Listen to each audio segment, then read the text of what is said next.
নমস্কার, শাশ্বতী সিনহা টক্সে আপনাদের সবাইকে স্বাগত। অনেক দিন ধরে খুব গুরুগম্ভীর এক উপন্যাস পড়ে গেলাম। ইচ্ছে করলো নতুন একটা কাহিনী শুরু করতে এবং একটু রহস্য রোমাঞ্চ টাইপের। তো আপনাদের সঙ্গে সঙ্গে তো আমিও পড়ি, আপনাদেরকে শোনানো না হলে আমারও ঠিক পড়া হয় না। সেই জন্যেই এই প্রয়াস।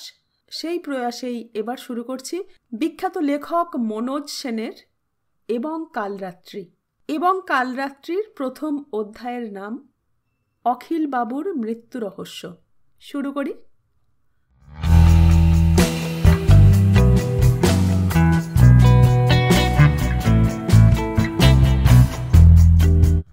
অখিলচন্দ্র চট্টোপাধ্যায় ছিলেন মধুসূদনপুর মহকুমা আদালতের উকিল। যেমন শকুনের মতো চেহারা, তেমনি শকুনের মতো বুদ্ধি। অত্যন্ত ঘুঘু লোক। দিনকে রাত, রাতকে দিন করতে পারেন বলে তার খ্যাতি ছিল। যত প্রত্যক্ষদর্শী সাক্ষী থাক না কেন, একজন খুনিকে অনায়াসে মেষ শাবকের মতো নিরীহ বলে প্রমাণ করে দিতে তার জুড়ি ছিল না। ফলে তার যেমন প্রচণ্ড পসার, তেমনি রোজগার ছিল। লোকে বলে স্বনামে বেনামে তার সম্পত্তির পরিমাণ নাকি 25-30 লক্ষ। ছোটবেলা থেকেই অখিলবাবুর স্বভাব চরিত্র একটু গোলমেলে হয়ে পড়েছিল। তার বাবা ছিলেন স্কুলমাস্টার, সর্বজন শ্রদ্ধেয় নিষ্ঠাবান ব্রাহ্মণ। অথচ হেন দোষ নেই যা অখিলবাবুর ছিল না। মদ্যপান থেকে গোমাংস ভক্ষণ তো সামান্য ব্যাপার, যে কোনো রকম নৈসর্গিক বা অনৈসর্গিক দুষ্কর্মে তার কোনো রকম আপত্তি ছিল না। তবে অত্যন্ত সাবধানে থাকতেন যাতে ধরা না পড়েন। তার ক্রিয়াকর্মের কথা তার স্ত্রী বন্দিতাকে কোনোদিন জানতে দেননি। তার প্রতি বন্দিতার অগাধ বিশ্বাস আর আস্থা ছিল। স্বামীকে তিনি আদর্শ পুরুষ বলে মনে করতেন। অখিলবাবুর জীবনের শেষ মক্কেলের নাম আকবর মণ্ডল। নিত্যানন্দপুরের দুর্দান্ত ডাকাত।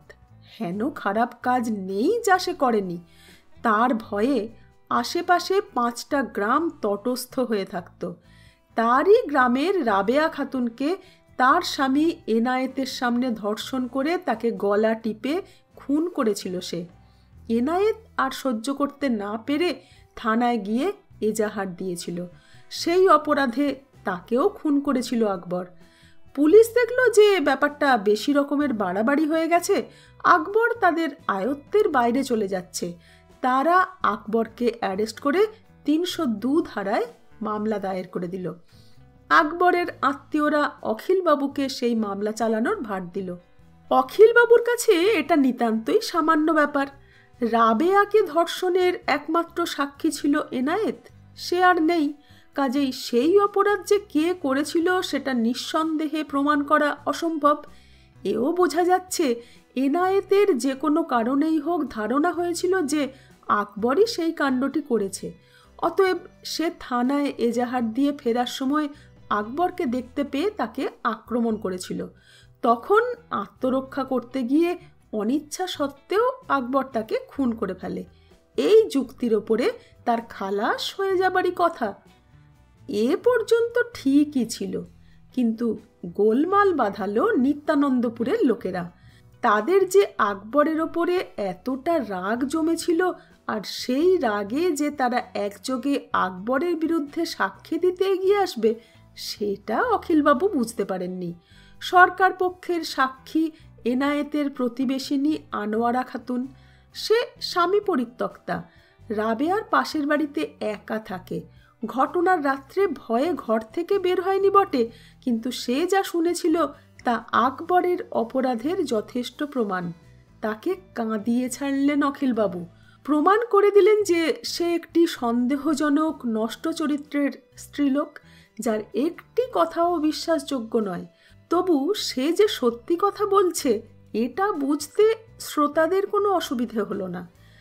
পরের সাক্ষী রাবেয়া খাতুনের 12 বছরের কাজের লোক মাসুম। ঘটনার সময় সে ওই বাড়িতেই ছিল। সেও সত্যি কথা বলবে বলে মনে হলো অখিলবাবুর। তাকে কবজা করা হয়তো কঠিন হবে না। কিন্তু জজ সাহেবের সহানুভূতি যে তার দিকেই যাবে তার সম্ভাবনা খুবই প্রবল। সে রাত্রে আকবরের ছোট ভাই সিরাজকে ডেকে পাঠালেন অখিলবাবু। সিরাজ তার দাদার মতো না হলেও নানা রকমের ছোট বড় অপরাধের সঙ্গে ভালোভাবেই যুক্ত ছিল। পরামর্শ করে ঠিক হলো যে মাসুমের বাবাকে ভয় দেখিয়ে তার সাক্ষী দেওয়ানো বন্ধ করতে হবে। মাসুমের বাবা দরিদ্র দিনমজুর, সে সিরাজের বিরুদ্ধে যেতে সাহস পাবে না। পরদিন সকালে অখিলবাবু যা খবর পেলেন তাতে খুবই দমে গেলেন তিনি। মাসুমের বাবা সিরাজের প্রস্তাবে রাজি হয়নি। সে ভয় তো পায়নি, উল্টে তার পাড়ার লোকজন ডেকে এনে মহা হইচই বাঁধিয়ে তুলেছিল। সিরাজকে একরকম লেয়াজ গুটিয়ে ওখান থেকে পালাতে হয়েছিল। সেদিন কি একটা পুজো উপলক্ষে কোর্ট বন্ধ ছিল। সারা সকাল অখিলবাবু অস্থিরভাবে পায়চারি করলেন। তার কেবলই মনে হচ্ছিল যে এই প্রথম তাকে হেরে যেতে হবে। একজন গরিব দিনমজুরি যেখানে ভয় পাচ্ছে না আর কথা শুনছে না, সেখানে অন্য সাক্ষীদের ভাঙানো কি সম্ভব হবে? ব্যাপারটা তার কাছে অসহ্য অপমান বলে মনে হতে লাগলো। এদিকে সিরাজের কাছ থেকে অনেক টাকা নিয়ে বসে আছেন, হেরে গেলে সেই কি ছেড়ে কথা কইবে? অতএব দুপুরবেলা তিনি আবার সিরাজকে ডাকলেন। অখিলবাবু বললেন, দেখ সিরাজ, যদি দাদাকে বাঁচাতে চাস তাহলে যেভাবেই হোক সাক্ষীদের মুখ তোকে বন্ধ করতেই হবে। সওয়াল করে জিততে পারবো কিনা সে ব্যাপারে নিশ্চিত হতে পারছি না।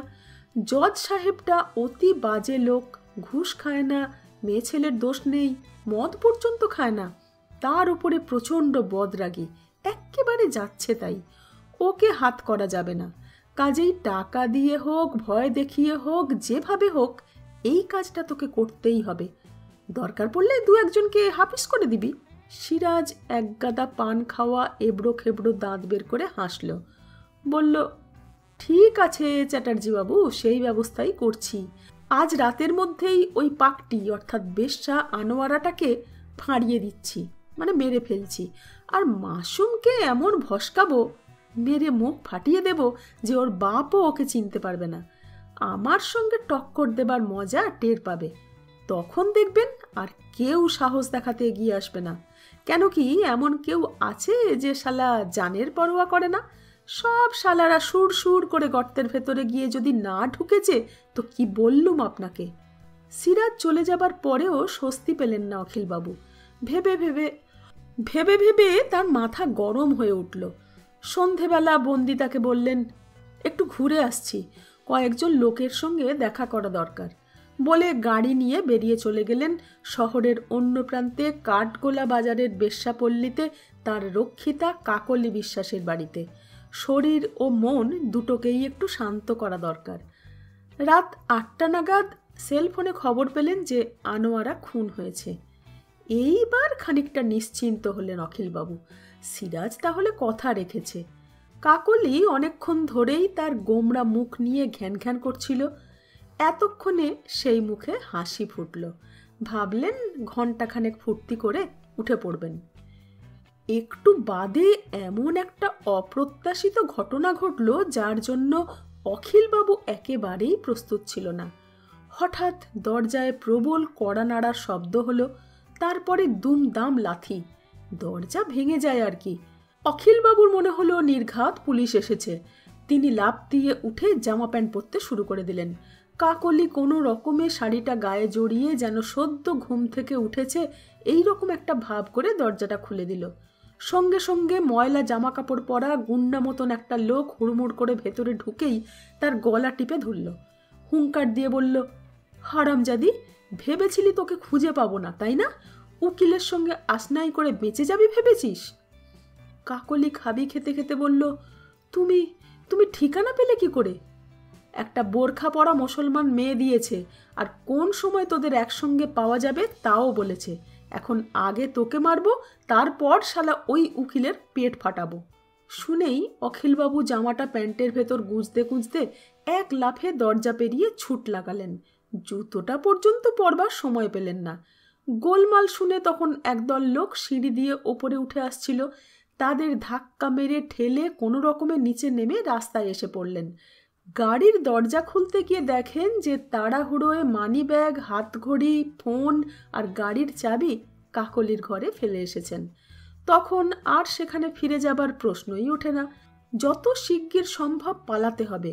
কাকলির হাজব্যান্ড যদুলাল বিশ্বাস ডেঞ্জারাস মার্ডারার। সে এসে পড়ল বলে ধরতে পারলে একটা একটা করে হাত পা ছিঁড়ে নেবে। এদিকে রাস্তায় একটাও রিক্সা নেই। এখানে কেউ তাকে চেনেও না যে তাকে আশ্রয় দেবার ঝুঁকি নেবে। কাজেই সোজা রাস্তায় না গিয়ে অখিলবাবু কাঠগোলা বাজারের পেছন দিয়ে মহিষ পাথানের মাঠের ভেতর দিয়ে হন হন করে হাঁটতে শুরু করে দিলেন। অনেকটা দূরে মুন্সিপাড়ার আলো দেখা যাচ্ছিল। একবার ওখানে গিয়ে পড়তে পারলে আর ভয় নেই। মহিষ পাথানের মাঠ তার চেনা জায়গা। ছেলেবেলায় এখানে অনেকবার এসেছেন বুনো কুলের সন্ধানে। তার জীবনের প্রথম প্রেমিকা, তাদের বাড়ির ঝি গিরি, তাকে এখানে নিয়ে আসতো ভালোবাসা শেখাবার জন্য। তখন তার 16 বছর বয়স। কাজেই দ্বাদশীর চাঁদের আলোয় যে ঠিক চলে যেতে পারবেন তাতে অখিলবাবুর সন্দেহ ছিল না। একমাত্র ভয় সাপের। তবে কিনা যদুলাল বিশ্বাস আরও ভয়ঙ্কর। অবশ্য এই অচেনা অন্ধকার মাঠে আসতে সে সাহস পাবে কিনা সেটাই প্রশ্ন। দ্রুত বেগে হাঁটতে হাঁটতে অখিলবাবু ভাবতে লাগলেন, একটি মুসলমান মেয়ে যদুলালকে খবর দিয়েছে। সে কে রে বাবা? যদুলাল থাকে কৈলাসপুর কলোনিতে। সেখান থেকে কাঠগোলা বাজারে বাসে আসতে কমপক্ষে 2 ঘন্টা লাগার কথা। ট্যাক্সি করে সে আসবে না। কিপ্টে নাম্বার 1। তাহলে সেই মেয়েটি তাকে জানালো কখন? এখানে তো তার আসবার কথা ছিল না। সেটা হঠাৎই ঠিক করেছিলেন। সে কথাটাই বা সেই মেয়েটি জানলো কিভাবে? আর যদুলালকে খবরটাই বা দিল কি করে? সে নিজে গিয়েছিল? সেটা অসম্ভব। টেলিফোনে? তাহলে সে যে বোরখা পরা মেয়ে সেটা যদুলাল জানলো কি করে? যদুলালের কি টেলিফোন আছে? সেরকম কথা তো শোনেননি কখনো। ভাবতে ভাবতে আর হাঁটতে হাঁটতে হঠাৎ অখিলবাবু দেখলেন একটু দূরের মাঠের মধ্যে একটা ছোট 2 কামরার একতলা বাড়ি। তার একটা ঘর অন্ধকার আর অন্যটায় আলো জ্বলছে। লণ্ঠনের ম্লান হলদেটে আলো খোলা জানলা আর দরজা দিয়ে বেরিয়ে আসছে। এখানে আবার এই বাড়িটা হলো কবে? এই ফাঁকা মাঠের মধ্যে থাকেই বা কে? ডাকাত ফাকাত নয় তো? ডাকাত হলে সে তার মক্কেল হতে পারে, কিন্তু মহিষ পাথানের ভেতরে এরকম খোলা জায়গায় কোনো ডাকাত থাকে বলে তো শোনেননি কখনো। কৌতূহল সামলাতে না পেরে বাড়িটার দিকে গুটি গুটি এগিয়ে গেলেন। কাছাকাছি আসতেই একটা গোঙানির শব্দ পেলেন অখিলবাবু। এতে তার কৌতূহল আরও বেড়ে গেল। যথাসাধ্য চুপিসারে খোলা জানালাটার নিচে গিয়ে ডিঙি মেরে ভেতরে উঁকি মারলেন। যা দেখলেন তাতে বেশ উত্তেজিত হয়ে পড়লেন ভদ্রলোক। প্রায় নিরাভরণ দারিদ্র লাঞ্ছিত ঘরে একটি খাটিয়ার ওপরে একটি নিরাবরণ সুঠাম নারীদেহ উপুড় হয়ে পড়ে রয়েছে। তার ঘন কালো চুল ছড়িয়ে পড়েছে খাটিয়ার থেকে মেঝের ওপর, কিন্তু তার শরীরে বেশ সদ্য আরোপিত ধারালো অস্ত্রের রক্তাক্ত ক্ষতচিহ্ন। কেবল গোঙানির শব্দ ছাড়া তার সর্বাঙ্গে আর কোনো রকম প্রাণের লক্ষণ নেই। বেশ বোঝা যাচ্ছে যে কেউ তাকে ধর্ষণ করে মেরে ফেলতে চেয়েছিল। প্রথমটায় সে কতটা সার্থক হয়েছে সেটা অবশ্য বোঝবার উপায় নেই, কিন্তু দ্বিতীয়টায় সে হয়নি সেটা পরিষ্কার বোঝা যাচ্ছে। যাকে মৃত ভেবে লোকটা চলে গেছে সে কোনো রকমে বেঁচে রয়েছে বোধহয় অখিলবাবুর আসবার অপেক্ষায়। অখিলবাবুর শরীরে রিরংসা সাপের মতো ফনা তুলে দাঁড়ালো। যে কোনো কারণেই হোক মেয়েটির পড়ে থাকার ওই দৃশ্যটা তার রক্তে আগুন জ্বালিয়ে দিল। কাকলির ঘরে তার শরীরের তৃষ্ণা কিছুই মেটেনি। এই সুযোগে সেটা মিটিয়ে না নেবার কোনো কারণই নেই। তিনি ব্রাহ্মণ সন্তান, কারোর উচ্ছিষ্ট ছন্না সেটা ঠিক, কিন্তু এ বিষয়ে তার কোনোদিন কোনো সন্দেহ নেই যে নারী দেহ সবসময়ই পবিত্র, তা কখনোই উচ্ছিষ্ট হয় না। প্রমাণ, যে পঞ্চকন্যাকে স্মরণ করলে পুনর্জন্ম হয় না তারা কেউই ঠিক গঙ্গা জলে ধোয়া তুলসী পাতা ছিলেন না। আসলে তার জন্যে এহেন যোগাযোগ একমাত্র ঈশ্বরই সৃষ্টি করতে পারেন। সেটা অস্বীকার করে তো তাকে ছোট করা যায় না। হঠাৎ তার মনে হলো মেয়েটির যা অবস্থা তাতে অখিলবাবুর উপরিটা সে সামলাতে পারবে তো? টেসে যাবে না তো? তা গেলে যাবে, তার তো মরে যাবারই কথা। মরেই গেছে ধরে নেওয়া যেতে পারে। অখিলবাবু তো নিমিত্ত মাত্র। মরার উপর খাঁড়ার ঘা দিলে আইনত কোনো দোষ হয় না। তবে তাড়াতাড়ি কাজ সারতে হবে। সেই ধারালো অস্ত্রওয়ালা লোকটা যদি আবার ফিরে আসে তাহলে গোলমাল। অখিলবাবু ঘরে ঢুকে দরজাটা ভালো করে বন্ধ করে দিলেন। একটু বাদেই অখিলবাবুর আর্তনাদ জানলা দিয়ে ছিটকে বেরিয়ে এলো। একি একি, কে তুমি? তুমি বেঁচে আছো? সিরাজ যে বলল সে তোমাকে। তারপরেই একটা প্রাণ ফাটা হাহাকার মহিষ বাথানের নিস্তব্ধ অন্ধকারটাকে থরথর করে কাঁপিয়ে দিয়ে গেল। পুলিশ এ ব্যাপারে নিশ্চিত যে অখিলবাবু ডাকাতের হাতে নিহত হয়েছেন, কারণ তার মানিব্যাগ, হাতঘড়ি, ফোন আর সদ্য কেনা বাটার হাঁসপাপি জুতো নিখোঁজ। কিন্তু কতগুলো খটকা তাদের রয়েই গেছে। যেমন মহিষ বাথানের বিশাল মাঠের মধ্যিখানে রাত্রিবেলা অখিলবাবু গিয়েছিলেন কেন? তার গাড়িটা মধ্যম গ্রামের কাছে পরিত্যক্ত অবস্থায় পাওয়া যায়। তার তেল ফুরিয়ে গিয়েছিল। সেখান থেকে ওই জায়গায় তিনি গেলেন কিভাবে? ডাকাত বা ডাকাতেরা তার সর্বস্ব কেড়ে নিয়ে তাকে প্রায় উলঙ্গ করে একটা বাবলা গাছের নিচে ফেলে রেখে গিয়েছিল। তা করতেই পারে, কিন্তু অমন বিভৎসভাবে আঁচড়ে কামড়ে চোখ দুটো উপড়ে দিয়ে কান দুটো ছিঁড়ে ফেলে মুখটা প্রায় চেনার অযোগ্য করে রেখে গেল কেন? এ হেন নৃশংসতার কি প্রয়োজন ছিল? পরবর্তী অংশ শুনতে হলে অপেক্ষা করতেই হবে। আজ শেষ করছি। ধন্যবাদ।